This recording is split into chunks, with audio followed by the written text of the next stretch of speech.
Well, it's certainly within bounds, I think, for news organizations to call out politicians on statements that are false, and I think Trump has made a few, and I don't have any problem with reporters saying, whoa, wait a second, prove what you say. But it's the orientation that shocks me. It does seem like a lot of journalists see their role not as to report the news, but as to affect the outcome of an election. Has that changed in the decades you've been in the business?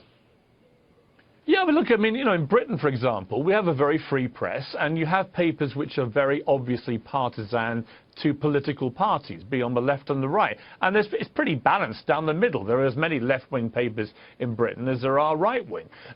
In America, what I don't like is this pretense from papers like the New York Times that somehow they are completely beyond any reproach when it comes to their coverage, that they are completely neutral. They're not neutral. I remember in the middle of the campaign picking up the New York Times and reading it from cover to cover. There were 11 different stories and letters and comment op-ed pieces about Donald Trump in that one edition of the New York Times. Every single one of them was hostile to Trump, including 4 out of 4 letters. Now, come on. That is not a coincidence.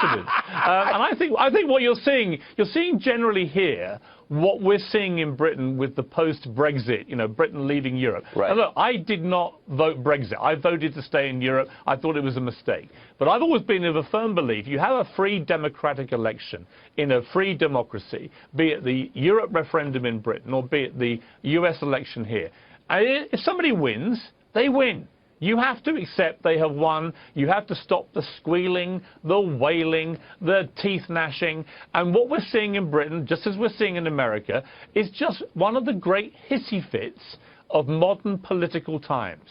And everyone's just got to stop wailing and actually start coming together, as we saw a little bit actually at the Super Bowl, and start putting America before their own self-interests. Well, I mean, and by America you mean the basic precept of the country, which is democracy, and the people administering the democracy, at least here and perhaps in Great Britain, they don't really believe in democracy, do they? I mean, the idea that the outcome is legitimate as long as the majority supports it. Right. I mean, that is the essence of democracy. And I would be more left than right, as I'm sure many of your viewers would have gleaned from my time at CNN. Yeah. I'm absolutely not a traditional conservative. But I am appalled by the behaviour of so many liberals right now. I just think it's so alien to the concept of being a liberal. They bang on about democracy. They bang on about tolerance, about fairness. And yet they're behaving exactly the same way that they warned us all that Donald Trump and his supporters would behave if and when, as they assumed, he lost. And I just don't think you can do that. I also think, knowing Trump as I've done for 10 years very well, it's completely the wrong way to go about trying to defeat him. If I was on the left, I would surely by now be trying to work out how have we lost to somebody like Donald Trump, who's a non-politician. He wasn't even a guy with any military experience. He's come out of nowhere as a business guy and a TV star, and he's become the President of the United States. How has that happened?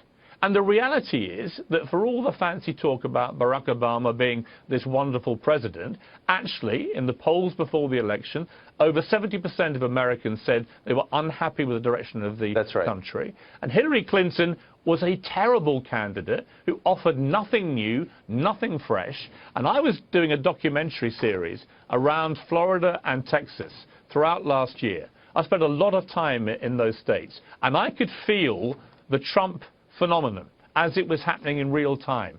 And it really came down to this. They thought that Donald Trump cared about the stuff they actually cared about.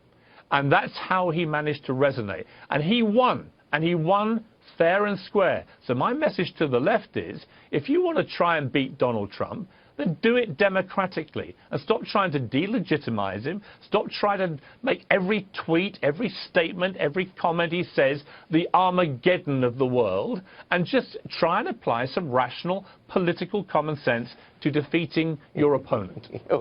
We seek that every night on this show.